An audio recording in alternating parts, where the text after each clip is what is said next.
안녕하세요. 신문을 읽어주는 남자 지미진입니다. 오늘은 2023년 4월 11일 매일경제신문 오피니언면에 있는 매경 포럼 칼럼을 읽어드리겠습니다. 아주 민감한 이야기입니다. 자, 바로 시작하겠습니다. 제목은 두 동맹의 갑질한 국가의 몰락기입니다. 팩트는 미국 아이러 반도체 지원법 무리한 보조금 조건의 동맹국 기업 좌불안석 펠로폰네소스 전쟁서 패배한 아테네 돌아보기입니다. 이 모든 역사는 현대사라고 주장한 역사 철학자는 크로체와 콜링우드다. 역사란 무엇인가? 왜 저자 이 H칸은 랑케에 있는 그대로의 역사라는 개념까지 포용해 역사는 현재와 과거의 끊임없는 대화라는 명언을 남겼다. 그의 말처럼 역사를 배우는 이유는 과거에서 교훈을 얻어 바람직한 미래로 나아가기 위해서다.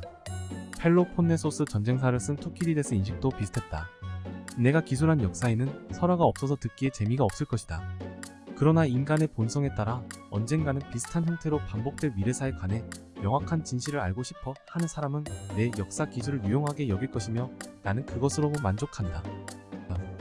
스파르타와 함께 그리스 세계를 양분했던 패권국 아테네의 실패 과정은 펠로폰네소스 전쟁사의 한 축을 이룬다.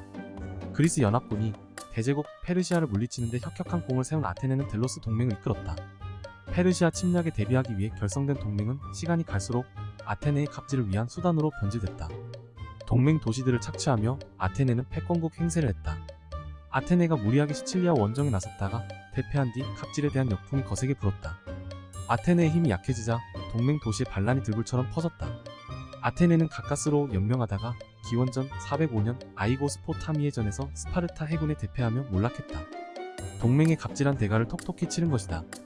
미국이 중국을 배제하기 위해 공급망과 무역 질서를 재편하는 과정에서 한국을 포함한 동맹국 기업에 큰 부담을 주고 있다. 반도체 지원법과 인플레이션 감축법 아이러 이 대표적이다. 미국 정부가 발표한 두 법의 세부 조건을 보면 보조금을 빌미로 갑질한다는 오해를 살만한 내용이 적지 않다. 반도체 지원법은 보조금을 받으려면 예상 현금 흐름과 예상 이익, 대차 대조표 등 세부 자료를 제출해야 한다. 이 중에는 영업 기밀도 상당수 포함돼 있다. 이럴 바엔 보조금을 받지 않는 것이 속 편할 것이라는 말이 나올 정도다. 그러나 문제가 그렇게 단순하지 않다. 보조금을 받지 않겠다는 것은 미국 정부 정책에 반기를 드는 것으로 보일 수 있다. 한국 반도체 기업들은 중국에도 대규모 생산시설을 두고 있다. 미국이 반도체 장비 대중 수출을 막으면 막대한 피해를 보게 된다. 미국이 반도체 원천 기술을 보유하고 있다는 점도 고려해야 한다. 민감한 데이터를 제출하더라도 울며 겨자 먹기로 보조금을 받아야 하는 처지다. 지난해 8월 시행된 아이러는 북미에서 전기차를 조립하고 미국 또는 미국과 자유무역 협정 FTA를 체결한 국가에서 양극재와 음극재 등 배터리 핵심 광물을 추출 또는 가공해야 보조금을 준다는 게 골자다. 한국 배터리 기업은 중국과 인도네시아 등 미국과 FTA를 맺지 않은 국가에서 광물을 조달하고 있어 타격을 받을 수밖에 없었다. 지난달 31일 공개된 세부 지침에 한국에서 가공하면 보조금을 받을 수 있도록 조건이 완화돼 한숨을 돌렸지만 부담은 남아있다. 보조금 배제 대상이 되는 우려국가에 중국이 포함될 것이 확실하기 때문이다.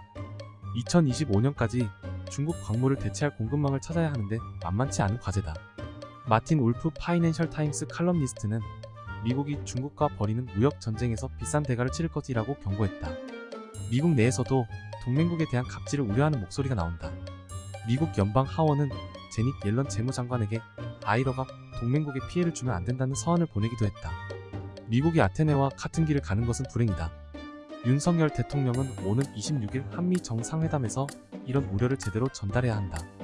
이상으로 장박원 논설위원님의 글입니다. 동맹의 뜻을 다시 되새겨봅니다. 나의 동맹은 누구일까요? 영원한 것은 없는 걸까요? 오늘따라 물어보고 싶은 게 많군요. 오늘도 행복하세요. 내일 만나요. 제발.